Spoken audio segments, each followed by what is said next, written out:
Di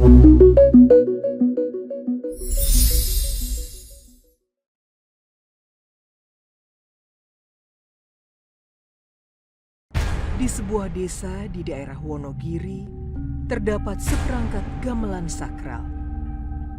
Kadang setiap malam tertentu, gamelan ini seperti terdengar berbunyi sendiri.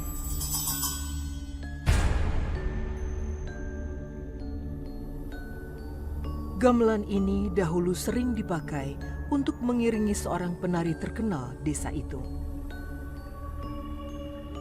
Saat penari itu meninggal, dia mewariskan sebuah kenong miliknya untuk melengkapi perangkat gamelan.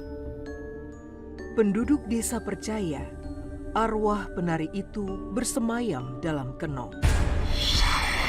Sangat tabu untuk melangkahi kenong. Jika dilangkahi, hal buruk akan terjadi.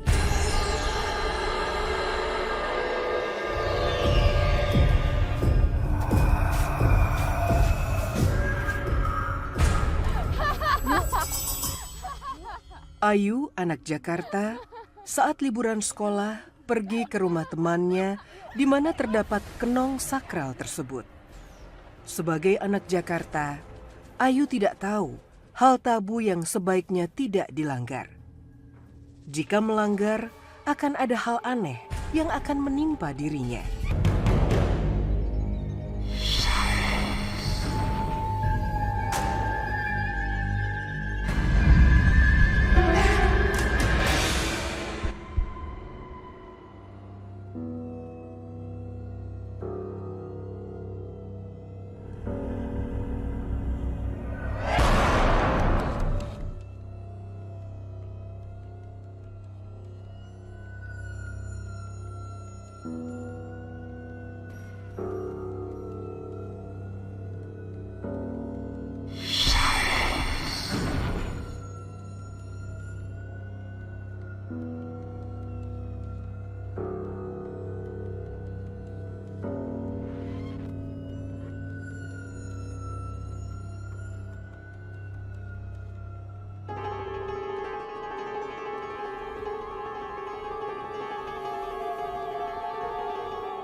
Kamu ngapain, yuk?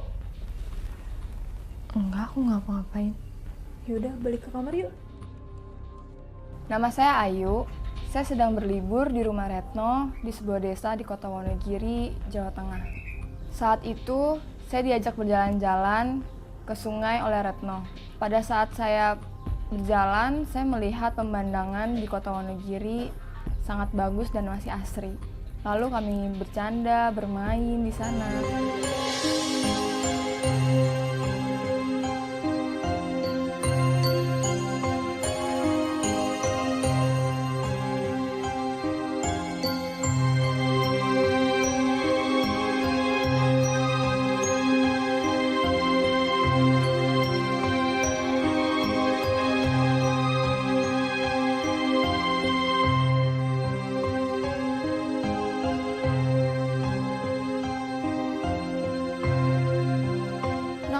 Duduk dulu yuk, aku capek. Di sini aja.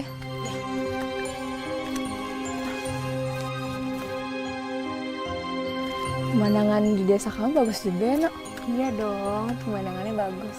Tapi ada yang lebih bagus lagi tahu. Iya, di mana? Di Gunung Kotak di sana. Nanti kapan-kapan aku ajak main ya ke sana. Janji ya. Iya. Pas kami sedang beristirahat, saya mendengar suara gamelan dari kejauhan. No, Iya? kamu dengar ada suara gamelan gak sih? Enggak. Kok aku dengar kenceng banget ya? Ini jelas banget loh, No. Enggak ada suara apa-apa, yuk. Masa ya di tengah hutan gini ada suara gamelan? Kamu jangan macem-macem deh, yuk. Ih, apa di sini ada pertunjukan gamelan, No? Enggak ada. Enggak, suaranya jelas banget ya. Kamu jangan macem-macem deh, yuk. Orang enggak ada suara apa-apa kok.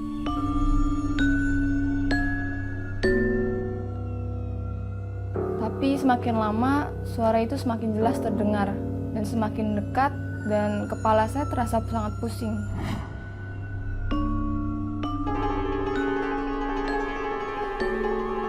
pulang aja yuk. Yuk. Entah dari mana suara itu berasal, tapi yang jelas saya mendengar dan Retno tidak mendengar. Yuk, kamu kenapa yuk? Yuk. Yuk.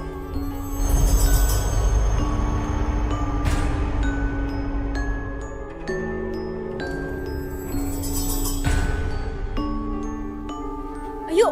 Ayo, kamu kenapa yuk? Yuk. Ayo. Ayo. Yuk. Ayo. Yuk sadar yuk. Yuk. Ayo. Yuk. Ayo. Ayo. Yuk. Yuk bangun yuk. Yuk. Ayo. Ayo bangun, kamu nggak apa-apa. Emang aku kenapa, No? Kamu pingsan. Kamu nggak apa-apa. Yaudah yuk, kita pulang yuk. Ayo bangun. Nggak apa-apa yuk.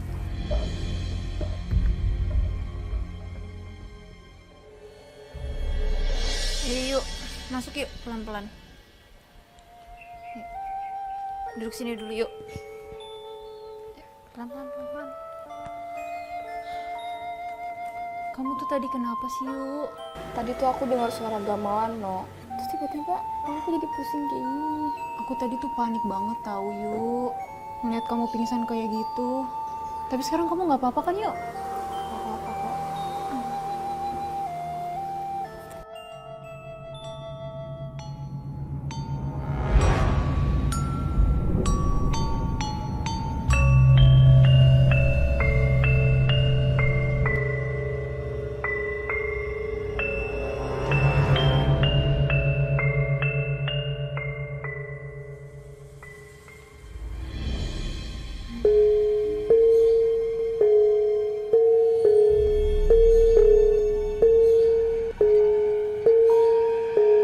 Kamu bisa nari kan? Bisa. Aku mau deh diajarin nari di gamelan ini. Kalau kamu mau, kita nanti sore latihan ya. Sambil diiringi gamelan sama ibu.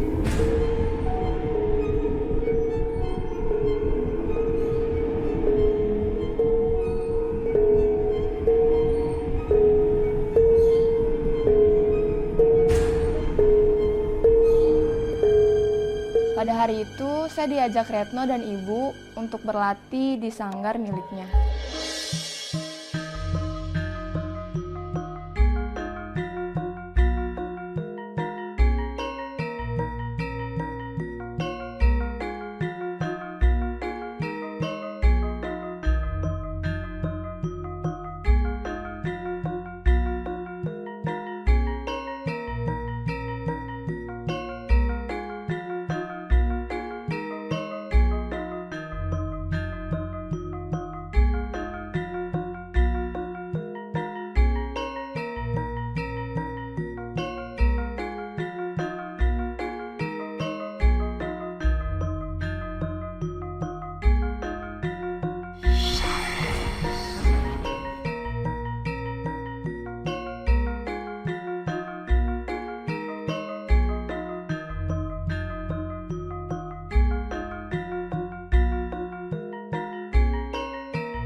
Ayu, ada apa? Bu. Ada kayak bayangan hitam ya, Bu, dalam kenong itu, Bu. Mana nggak ada apa-apa kok. Tadi aku lihat, Bu, ada bayangan hitam, tapi pas aku nengok ke belakang, gak ada siapa-siapa. Oh, itu mungkin pemiliknya kenong itu. Dulu kan kenong itu ada yang memiliki seorang penari, tapi beliaunya udah meninggal sih. Sekarang udah dimakamin, tapi kadang setiap malam Jumat atau hari-hari tertentu atau jam-jam tertentu dia akan muncul dengan sendirinya. Dan ternyata, kata Ibu, kenong itu ada pemiliknya, yaitu sosok penari yang sudah meninggal. So sih, Bu, masih ada hal kayak gitu. Ini saya ngomong aja merinding bener loh ini. Jadi dianya mesti hadir di sini, cuma dia nggak secara sempurna kelihatan. Yang penting hati-hati aja sih. Kan ini udah zaman modern, Bu. Masa masih ada hal-hal kayak gitu? memang masih ada, karena gamelan ini memang masih kita uri-uri sebagai peninggalan simbah-simbahnya dulu. Serem juga ya, Bu.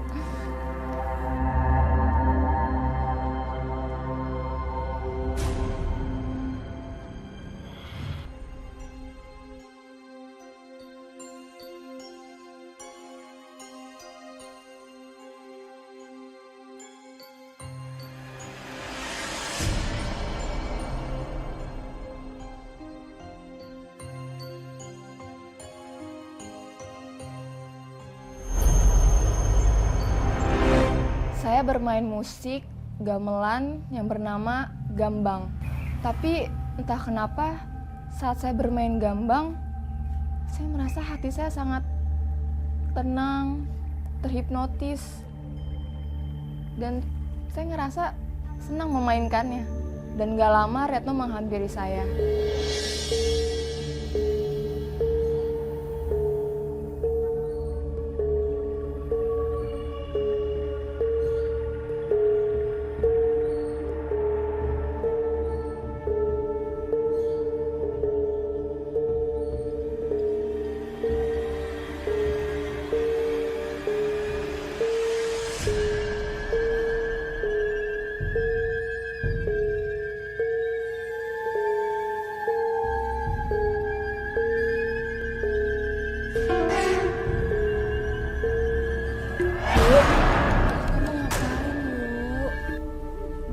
Suka deh, No, dengerin suara gamelan ini, No. Kamu inget gak kemarin ibumu bilang tentang penari-penari gaib itu? Iya, ingat. Kamu tahu kan di mana pemakaman itu? Iya, tahu, No. Dan saya penasaran oleh cerita ibu yang bilang kalau ada sosok penari di dalam kenong itu. Lalu saya bertanya kepada Retno, di mana letak pemakam penari itu? Tapi kamu ngapain? Mau ke sana? Aku mau deh ke pemakaman penari itu. Ya udah, nanti aku anterin ya. Aku mau ya sekarang, mau. Ya udah. Yaudah, yuk.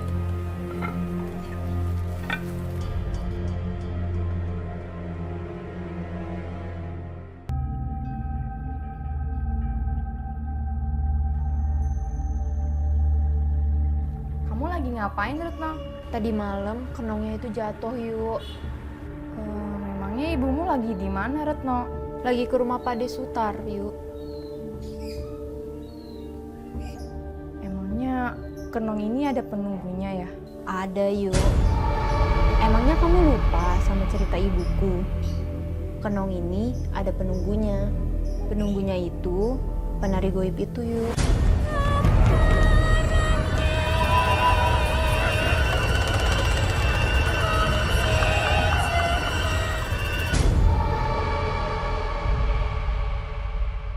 Memangnya penari gaib itu meninggal kenapa, Retno?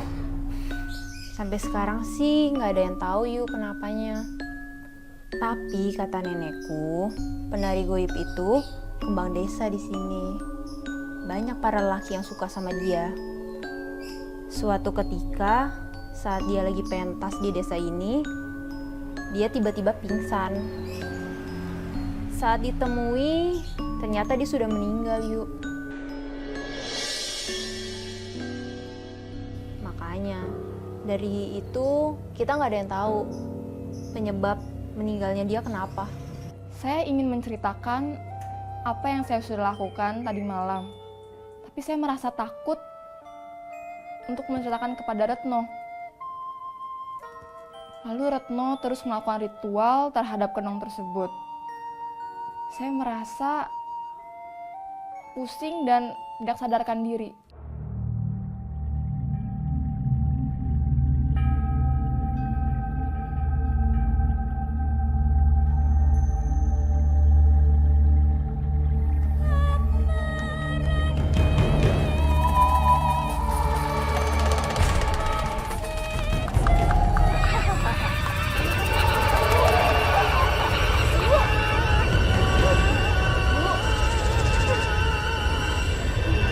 Ayo kamu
Yuk.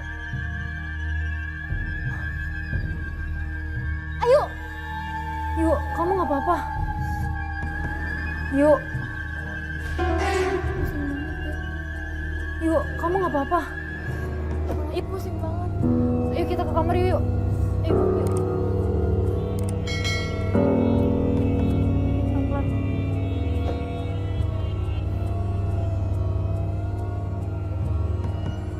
Pada malam itu, saya merasa sangat bersalah karena telah menjatuhkan kenong itu.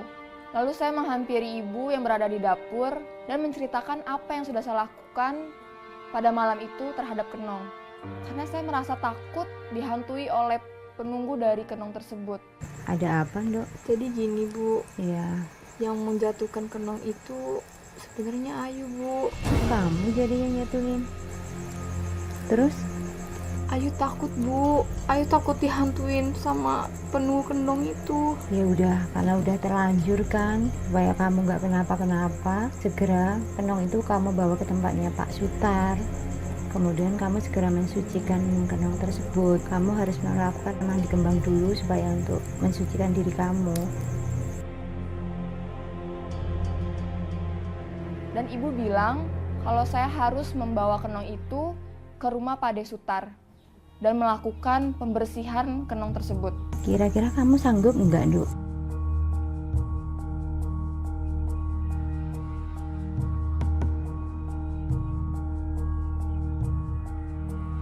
Sanggup Bu. Bener, kamu sanggup. Iya Bu. Kalau sanggup, segera kamu bawa kenong itu ke tempatnya Pak Sutar sekarang juga, supaya semua akan kembali seperti semula. Iya Bu. Makasih ya Bu. Iya, sama-sama, hati-hati ya. Iya Bu.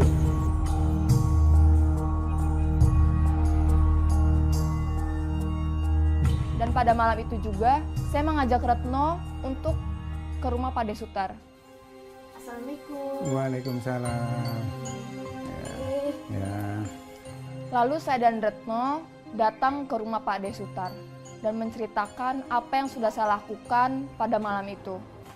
Pak De, Mm-mm. temenku ada perlu sama Pak De. Ada perlu apa, Dok?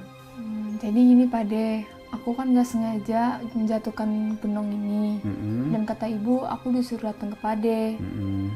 Soalnya akhir-akhir ini aku sering digangguin oleh hal-hal gaib. Oh, gitu. Ini tadi. Sini, Dok. Nanti kamu latihan tari sama anak saya. Ayu. Nah, nanti setelah kenong ini sudah jadi, nanti kamu pementasan tari gamelan ditemani anak saya. Pementasan gamelan. Iya, supaya roh-roh yang mengganggu kamu, roh itu keluar dari tubuh kamu, supaya tubuh kamu bersih dan roh itu kembali ke asalnya. Ya udah, kalau kayak gitu besok aku izin latihan nari sama Mbak Tari ya Pak De. Iya, iya. Nah, setelah itu nanti kamu tari gamelan. Besok bisa kan Mbak Tari? Bisa. Ya udah, kami pamit pulang dulu ya Pak De. Oh iya, ya, hati-hati. Saya merasa lega karena telah menceritakan apa yang telah terjadi pada malam itu ke Pak De Sutar. Dan saya juga merasa lega karena telah menyerahkan kenong tersebut ke Pak De Sutar. Nggak tahu, soalnya aku tadi panik turun tahu kamu sih. Kalau aku tahu juga aku lebih hati. Mana tempat kenongnya jauh ya? Gimana nih? Gimana ya, No? Aku takut deh. Kamu sih, Yu. Atau kamu hati-hati, Yu. Ya kan aku nggak tahu, aku panik, terus aku lari, jatuh deh kenongnya.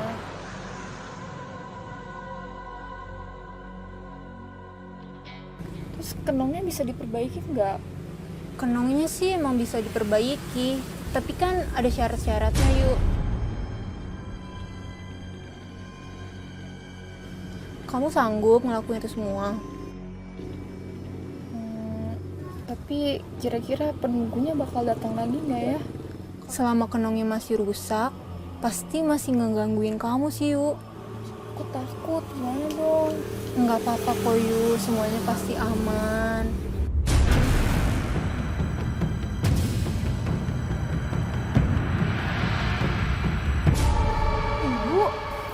gadis, nggak baik maghrib di luar. Ayo masuk.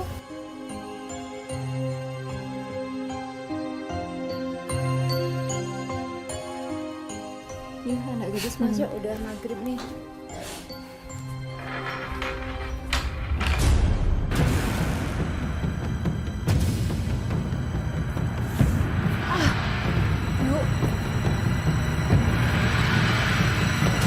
Yuk.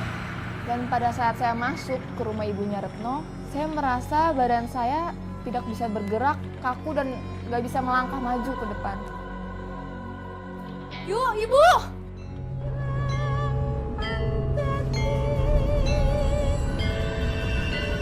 Ayo kenapa? Yuk, sadar yuk,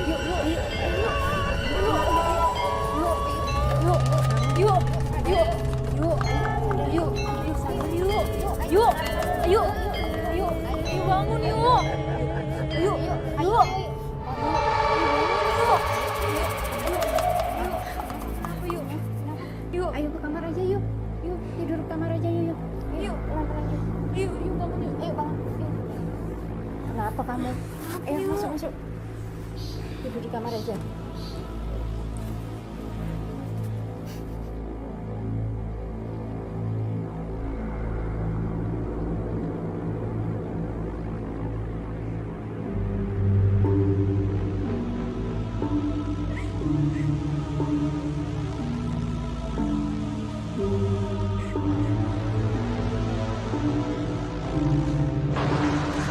Aku terbangun tengah malam karena aku mendengar suara gamelan berbunyi.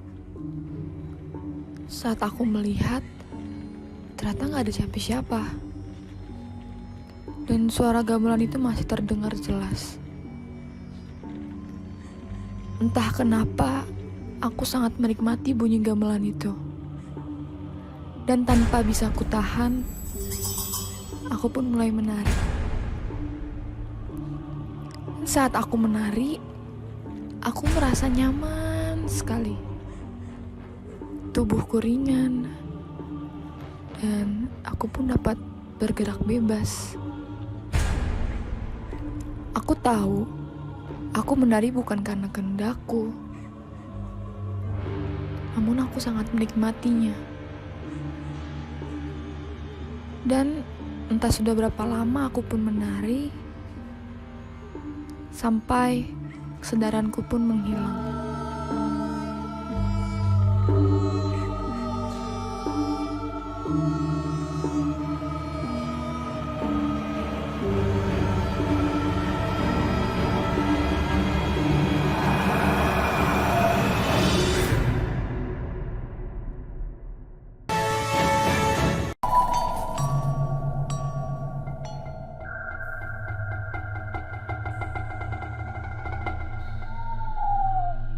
Dan lagi-lagi saya mendengar suara gamelan tersebut terasa kencang di telinga saya. Saya sudah mencoba untuk menutupi dan menghindar dari suara tersebut. Tapi suara tersebut semakin kencang di telinga saya. Dan saya ketakutan, panik, gak tahu harus berbuat apa.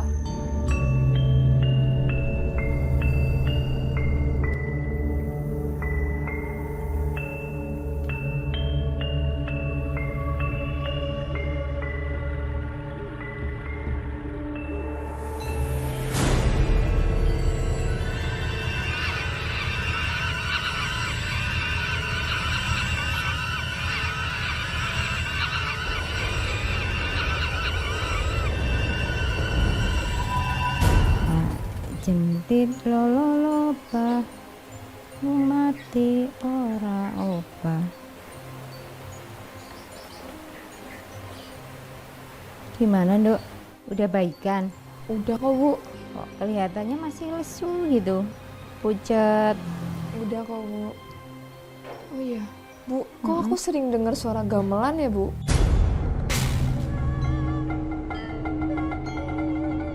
Masa nggak ada loh, Ibu nggak dengar apa-apa kok. Tapi aku sering dengar suara gamelan, Bu.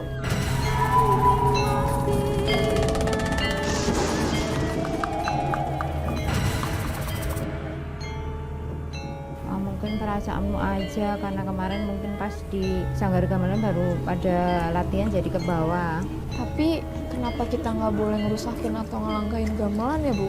Ya karena gamelan itu kan kalau bagi orang Jawa sih peninggalannya simbah-simbah para nenek moyang kita, jadi memang harus diperlakukan dengan baik meskipun itu benda mati, tapi kan dulu proses pembuatannya itu kan pakai ritual khusus, jadi nggak boleh sembarangan, apalagi diperlakukan dengan seenaknya, bahkan sampai dijatuhin atau kita melewati dan dilangkahin, bahkan sampai dirusakin, itu nggak boleh. Jadi memang kita harus benar-benar merawat benda itu dengan baik.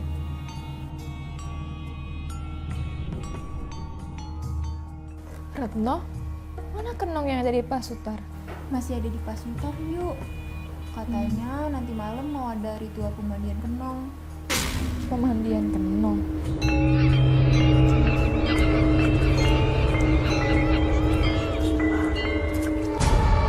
Dan pada malam itu juga, Retno mengajak saya untuk datang ke rumah Pade Sutar, melakukan pemandian kenong. Gimana yuk? Kamu udah siap? Sebenarnya aku masih takut sih, Retno. Bukan apa-apa, itu Pade. Deh. Assalamualaikum Pak. Waalaikumsalam. Yuk. Dan sampainya di rumah Pade Sutar, saya melihat ada kenong, lilin, bunga, dan juga dupa.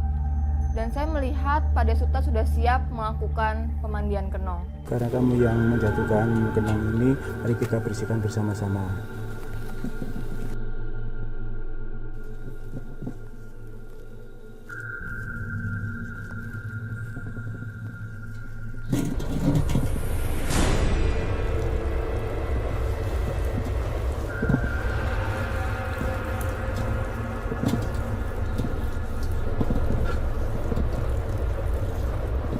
Mari kita doakan.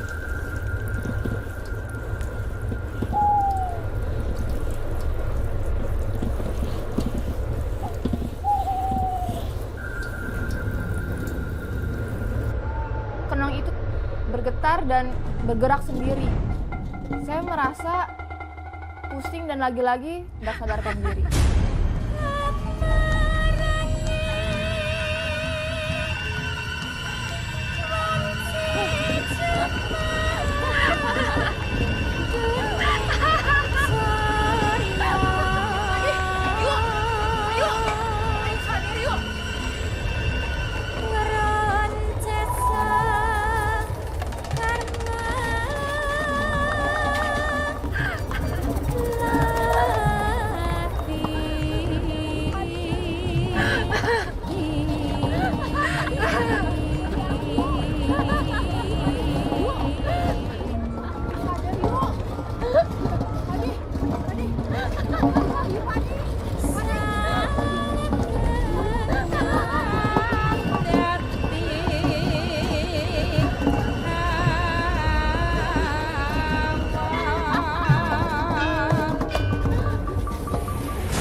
Retno, bilang sama ibumu ini harus segera diadakan pentas gamelan.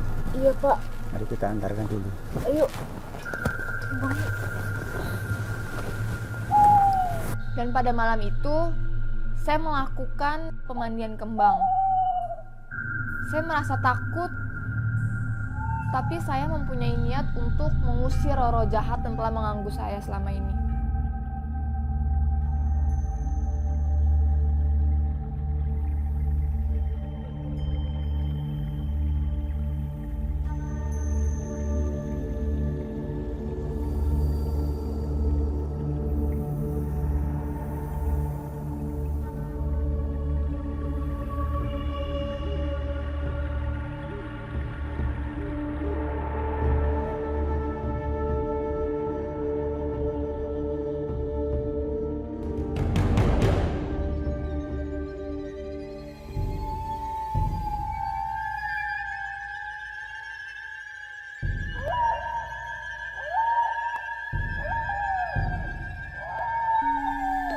Dan dengan rasa ketakutan, saya tetap melakukan mandi kembang ditemani oleh Retno.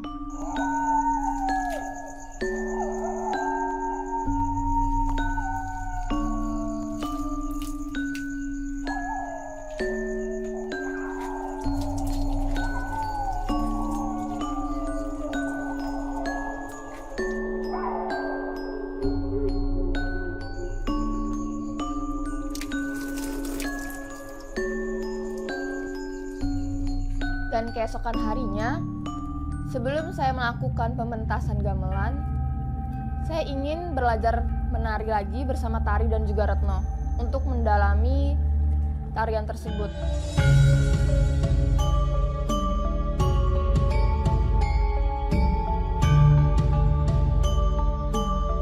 Gunung Kotak adalah tempat sakral bagi penduduk desa. Gunung dengan batuan besar menjulang, dikelilingi jurang sedalam ratusan meter, adalah tempat ideal untuk latihan menari. Sang penari Kenong dahulu juga sering berlatih di gunung ini. Perjalanan menuju gunung ini tidaklah mudah. Batu tajam menjadi ancaman bagi siapapun yang lengah. Ayu diajak berlatih di gunung ini supaya mendapat kekuatan fisik dan spiritual. Ayu harus fokus dan konsentrasi. Jika lengah, nyawa taruhannya.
Bagi masyarakat Jawa, perangkat musik gamelan bukan hanya sebagai sarana hiburan semata, namun juga menjadi bagian dari pendalaman spiritual.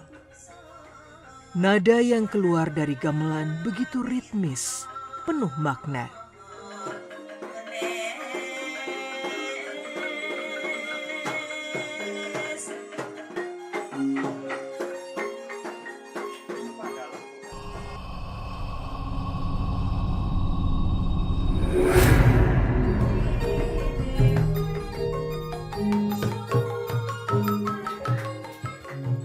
Para penabuh gamelan memiliki kepercayaan. Setiap instrumen adalah sakral dan harus dihormati. Tidak jarang mereka memberi sesaji agar gamelan ini dapat bunyi dengan baik.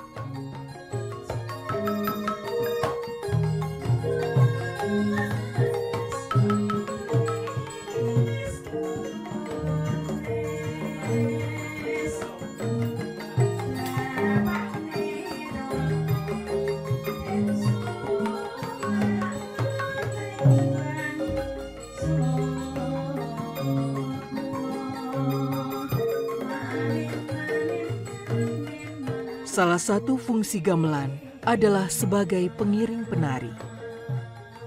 Perpaduan gerak penari dan irama gamelan menjadi satu kesatuan penuh makna. Saat gamelan mulai dimainkan, suasana sakral meliputi seluruh area.